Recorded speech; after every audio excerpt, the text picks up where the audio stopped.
Hello students, hope you are doing good. In this lecture video, I'm going to discuss chapter 10, Microbes in Human Welfare. So microbes, we all know by now that these are microorganisms, which the organisms which we cannot see by naked eye. We need a microscope to observe these. First, the general introduction, the habitat. These are ubiquitous, means you name a place and they are found there, like soil, air, water, even in very extreme conditions like thermal vents, snow. So, protozoa, bacteria, fungi, viruses, these include the microflora. Now, growth in labs, how they are grown? They are grown in an artificial medium called as synthetic or nutritive medium, and these can be seen as distinct colonies with the naked eye only. Now, previously we had discussed microbes as an infectious agent, but in this chapter we will see how they are friendly also, they are useful also. So, to begin with, microbes in household products. Firstly, in everyday life, we make curd, production of curd from milk. Which bacteria are used? Lactic acid bacteria, or lab in short. So, from this term itself, you can remember lactobacillus. It increases the vitamin B12 content also. So, what it does, in the milk, there is a protein which is casein. It is going to be coagulated by this lactic acid bacteria.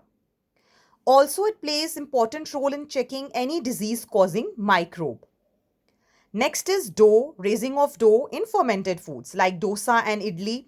That puffiness is due to the presence of carbon dioxide by various yeast, like the bread, which is made by baker's yeast, that is commonly called as Saccharomyces cerevisiae.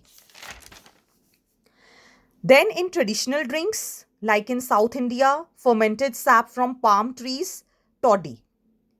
Then fermented foods, fermented fish, soya bean and bamboo shoots. Even production of cheese relies on different bacteria and fungi, like a Swiss cheese which has large holes because of the production of carbon dioxide in large amount by Propionibacterium shermani. Then another cheese which is produced by a fungus, Penicillium roqueforti, that is Roquefort cheese. Next, let us look at microbes in industrial products. How in industries it is helpful in producing beverages, antibiotics, certain other chemicals and enzymes. So let us first look how the beverages are produced. These are produced in large vessels called as fermenters. Again, the baker's yeast, which is also called as brewer's yeast, is used to make beverages. Saccharomyces cerevisiae can grow in the absence of oxygen as well as in the presence of oxygen. So when it grows in the absence of oxygen, it will undergo fermentation to produce ethanol.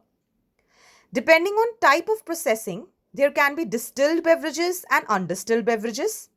Distilled spirits or beverages are whiskey, brandy, rum, and undistilled are wine and beer. Next, coming to antibiotics, means these are chemical substances which are produced by microbes and they prevent the growth of disease causing microbes. So, Alexander Fleming was the first person to, you can say it was a by chance discovery of penicillin. He left his, you can say in his lab, he left certain Petri plates containing streptococcus growth. And after some time, when he returned back, he saw that some penicillium type of fungi is growing on the plate and streptococcus is not able to grow in that area. Then what is this compound which is released by penicillium which is preventing growth of streptococcus? Florey and Chain, they purified this and called it as penicillin. Together, they were given the Nobel Prize. Now, commercial production of variety of things can be there by microbes which are commercially very useful and important. So, here are certain examples. Organic acids, coming to citric acid by Aspergillus niger, which is a fungus. Acetic acid, Acetobacter aceti, which is a bacteria. Butyric acid by Clostridium botulicum, again a bacteria. And lactic acid by Lactobacillus, again a bacterium. Next, commercial production of ethanol by Saccharomyces cerevisiae.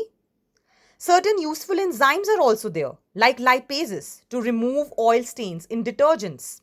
These are used as detergents. Then pectinases and proteases.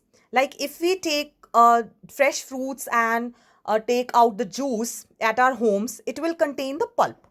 But in commercial level, these are clarified, okay, using pectinases and proteases. Again, source is bacteria. Very, very important medically, clot buster, which is in case of people who have suffered heart attack. Streptokinase enzyme helps to remove those clot in blood vessels.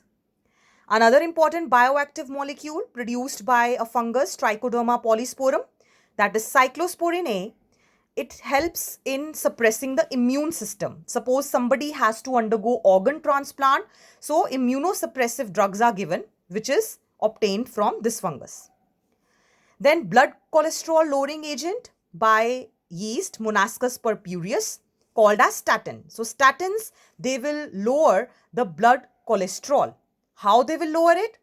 They will competitively inhibit, means they will compete with the substrate of the enzyme which is responsible for synthesis of cholesterol.